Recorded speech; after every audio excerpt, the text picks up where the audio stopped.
Soalan daripada Seri Gading, minta Menteri Kewangan menyatakan setakat mana keberkesanan pelaksanaan penyasaran semula subsidi diesel yang diusahakan melalui MyBudi dan bagaimana golongan T15 ditentukan, khasnya untuk penyasaran subsidi petrol RON 95 bermula pertengahan tahun 2025.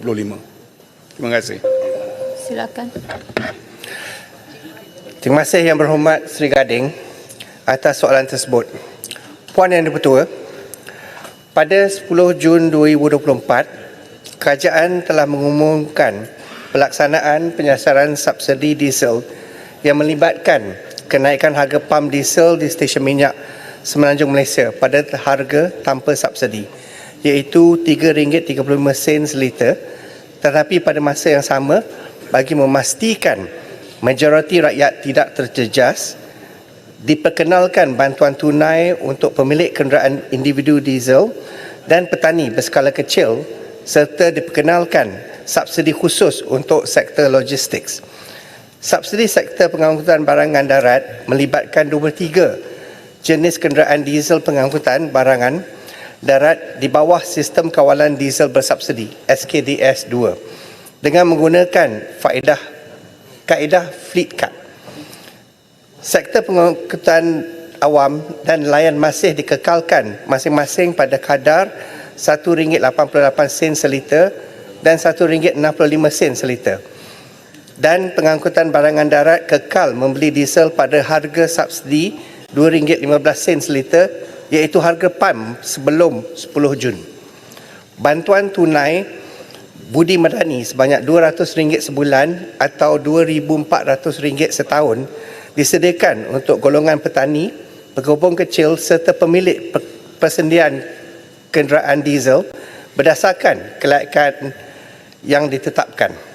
Untuk makluman Yang Berhormat, setakat 31 Oktober 2024, selebih 140,000 penerima budi individu dan 65,000 penerima budi agri komoditi telah diluluskan dalam tempoh 5 bulan pelaksanaan sejak Jun 2024 dengan jumlah bayaran sebanyak 160 juta.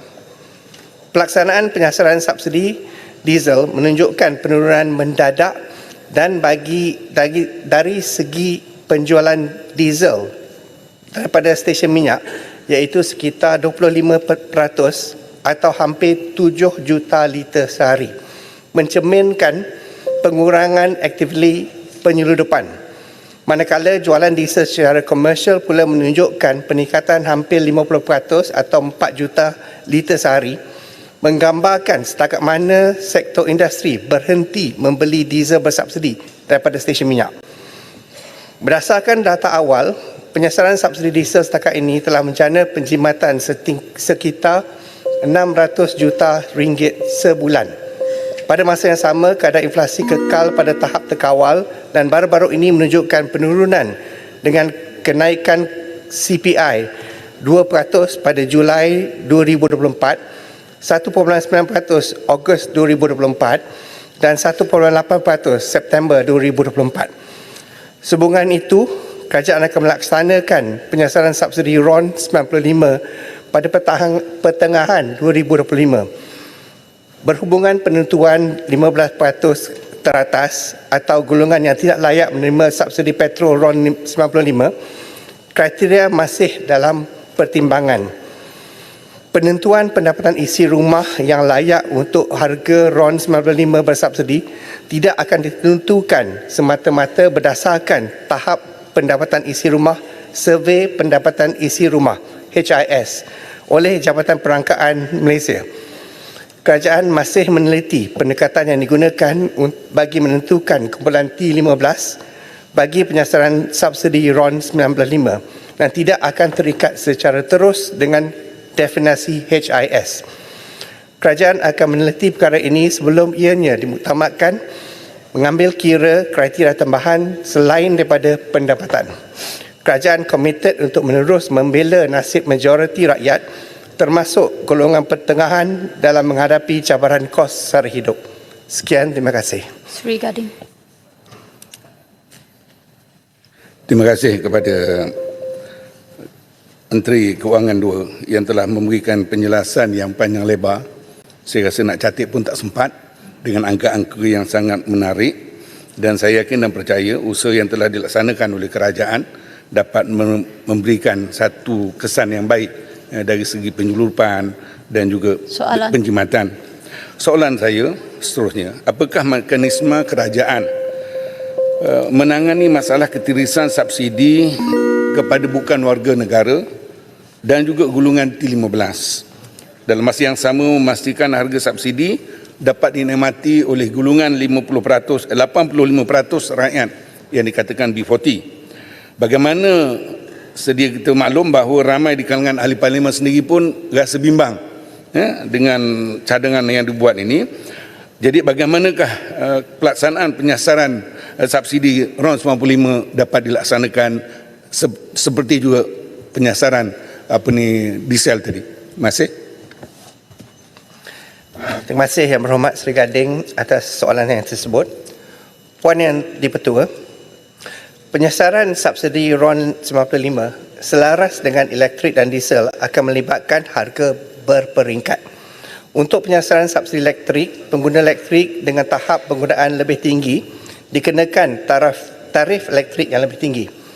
Bagi penyasaran subsidi diesel pula, harga di pam stesen minyak ditetapkan pada harga tanpa subsidi, iaitu pada masa ini RM2.95 seliter, tetapi kenderaan sektor logistik yang layak menggunakan fleet card dapat terus membeli diesel pada harga subsidi RM2.15 seliter. Penyasaran subsidi RON 95 perlu dilaksanakan disebabkan perbezaan harga yang besar yang menyebabkan ketirisan dalam subsidi petrol dan ia telah digunakan oleh kumpulan yang tidak sepatutnya. Berdasarkan dasar semasa, dianggarkan penggunaan petrol oleh segmen bukan warga negara, sektor komersial termasuk aktiviti penyelundupan mencecah 40% dari jumlah penggunaan. Memandangkan tahap subsidi RON 95 sekitar RM20 bilion setahun, jika ketirisan kepada bukan warga negara perniagaan dan kaya dapat ditangani, ia bakal menjana penjimatan sehingga RM8 bilion setahun. Peralihan daripada pemberian subsidi pukal dengan harga runcit bersubsidi kepada semua pengguna tanpa had kepada penyasaran subsidi memerlukan penentuan kaedah bantuan yang bersesuaian diguna pakai.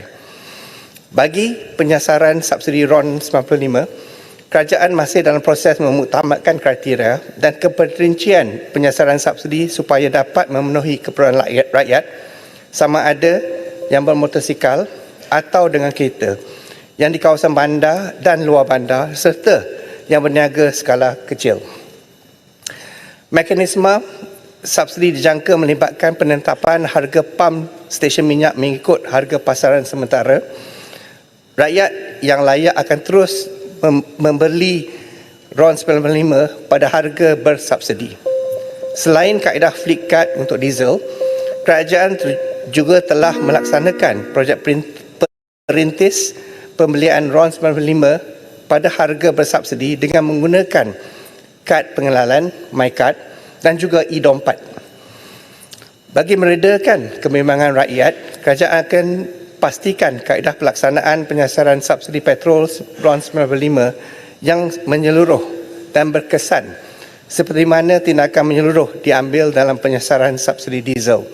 Ini termasuklah memastikan bahawa kumpulan rakyat yang layak akan mendapat insentif atau bantuan sewajarnya, di samping menggunakan pakai mekanisme yang mudah dan holistik serta penyebaran maklumat atau penerangan penyasaran subsidi yang berkesan selain mengekang daripada berlakunya cubaan penjatutan atau kenaikan harga mendadak dalam kalangan pengusaha tidak bertanggungjawab.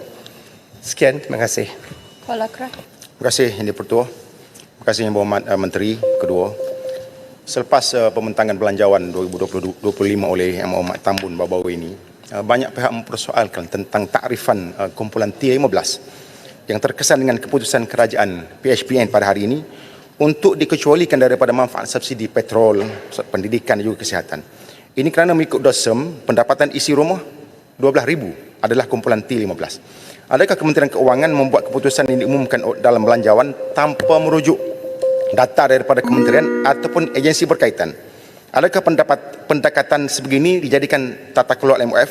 Adakah MOF beranggapan perkara ini tidak penting bagi memastikan unjuran perbelanjaan dan penjimatan kerajaan yang diumumkan dalam belanjawan adalah munasabah? Dan bagaimanakah dengan proses pengintegrasian, pengkalan data, menentas agensi dan kualiti data yang telus dan keberkesanan sistem padu yang telah menelan belanja hampir 85 juta? Terima kasih, Yang di-Pertua.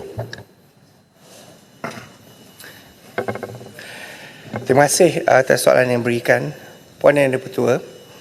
Seperti yang saya katakan awal tadi, untuk menentukan tahap untuk T15, kerajaan masih dalam proses untuk menentukan kriteria-kriteria yang akan diadakan. Sudah tentu satu pendekatan yang mengambil kira semua data yang kita ada, termasuklah data yang kita ada dalam padu, data yang pada DOSEM, dan juga pandangan-pandangan yang kita terima dari sekarang sampai masa penyiasan subsidi dibuat pertengahan tahun depan. Untuk itu, saya rasa patutlah kita sentiasa peka dengan apa-apa cadangan, apa-apa pendapat dan apa-apa data baru yang kita terima. Seperti saya katakan tadi, kita tidak akan hanya bergantung kepada data DOSEM dalam HIS, tapi kita akan mengambil pandangan semua menyeluruh untuk menentukan tahap T15 itu.